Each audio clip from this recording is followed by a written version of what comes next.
long time people have wanted me to review G-Force for Nostalgia Critic. I didn't want to because I didn't want to. I mean, look at it. Does this look like a fun kind of bad? It just looks like a bad kind of bad, but it is DisneyCember, so yeah, I guess I'll give you a little something now. And I mean, it's very little, but this movie's bad.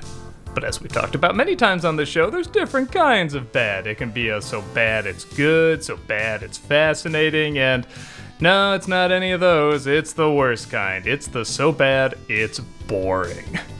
I just got done watching this movie and I am already struggling to remember any of it.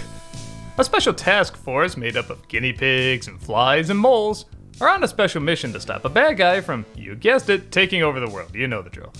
When their assignment fails, though, another agent, played by Will Arnett, looking a little like a guinea pig himself in this, am I crazy or does he look weird? Shuts down the operation. Even though he's amazed to discover that animals can talk. Like, he even has a big reaction like, whoa, what the f-? Like, he's astonished by this, but then he's immediately like, shut it down, there's nothing of value here. Animals can talk, that's like the biggest discovery of all mankind! If, say, they already knew animals could talk and they're like, okay, we're gonna go and use this technology on, like, the dolphins or something, like, I don't know, you could do something funnier with that, but this movie is not interested in comedy. You can tell by its generic plot where they're suddenly sent to a pet store, and oh no, they've never been in, like, the real world before, they're too used to being agents, so they have to figure out how to get along with other animals who aren't used to the super agent life, and people who think they're just pets. And when I say this movie's not trying to be funny, I mean it. Like, there's jokes, but even for the young demographic this film is clearly trying to advertise to, like, say, 5 years old or so, I think even they'd be groaning at these jokes. The opening knee slapper before it cuts to the title is somebody telling him that the mission's going to be dangerous, and one of the guinea pigs being like, I'm 8 inches tall. I always look on the upside. One of the agents, a housefly, is told, oh, I'm so glad you're okay. I couldn't stand the idea of my fly being down. This is awful.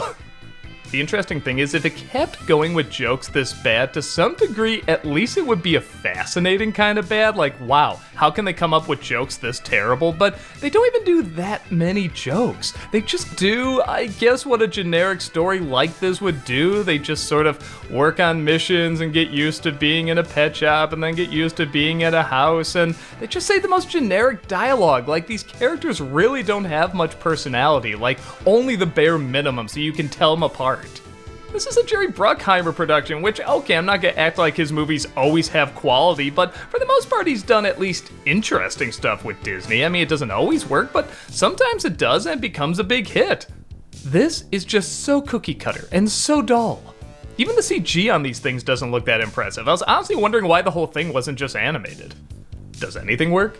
Not much. Okay, Steve Buscemi does play this hamster who's very territorial and he's like a cranky neighbor, and he got some laughs. I guess if I was a little kid, I'd like some of the shots they get to emphasize how small they are, like whenever the fly is buzzing around or whenever they have to go in these little tubes. I think I'd have a good time with that if I was a kid.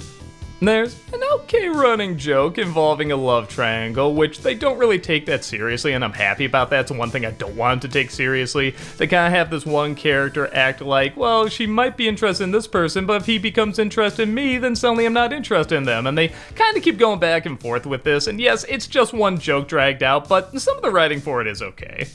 I will admit, I did not figure out who the mastermind was. Yeah, there's a little bit of a mystery, like, you know, the person in the chair pulling the strings, and they're doing that thing where they have all these characters who look really mean, so you think, oh, that might be it, but you know it's not them. I'll be honest, I thought it was the lab technician that worked with Zach Galifianakis just because she had such a small, nothing role, like, it would justify her being in it a little bit. But even when it's revealed who it is, I feel like it was done just to make another bad joke, because when you figure out who it is, yeah, you already know the joke that's coming. Speaking of Zach Galifianakis, he is trying way too hard for this movie. Like, he is legit performing like he is in a real spy thriller. Like, there's no winking to the camera or anything, which, on the one hand, okay, you gotta admire his dedication, but on the other hand, it just makes you hate the script even more. You have Zach Galifianakis in your movie, come on! Even if he does play it super serious, that becomes funny if you give some real dramatic moments, like actually write the character really, really heavy emotional stuff. But they don't do that, they just give him other bad jokes. Or he just has generic lines a character like this would say. All the actors in this, honestly, are about on the same wavelength. Like, nobody's terrible, I guess. They're all just kind of doing a generic performance, and yeah, why wouldn't you? Because this is a very generic script, like, nothing about it stands out.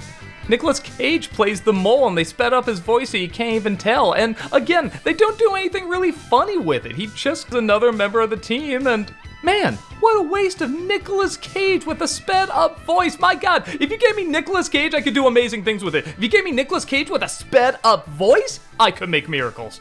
But the only miracle I can get out of this film is the fact that it was greenlit.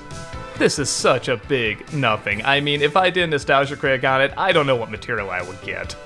It's a waste of time, and not a fun waste of time. I don't think many kids would get into it. I know there aren't any adults who will get into it. If it's a movie that's on in the background or a kid just puts it on for some extra noise, I'd still say skip it.